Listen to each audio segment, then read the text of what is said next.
សូមស្វាគមន៍មកកាន់ការវិភាគបាល់ទាត់គូពិសេសនៅក្នុងយប់នេះរវាងក្រុមម្ចាស់ផ្ទះ Al Nassr ប៉ះក្រុម Al Shabab ក្នុងការប្រកួតដណ្ដើមពានជើងឯករបស់អារ៉ាប៊ីសាអូឌីត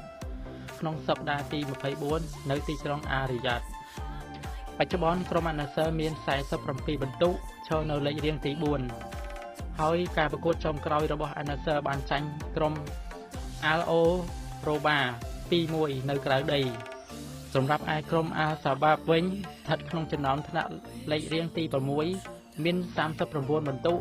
ក្នុងការប្រកួតក្រៅដី 11 លើកចុងក្រោយ Al Shabab ឈ្នះ 5 លើក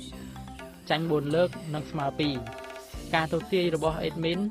គូនេះដែរគឺលេងទៅលើ over សម្រាប់បងដែលចង់បើក account free អាចទាក់ទងមក Telegram របស់ Admin នៅខាងក្រោម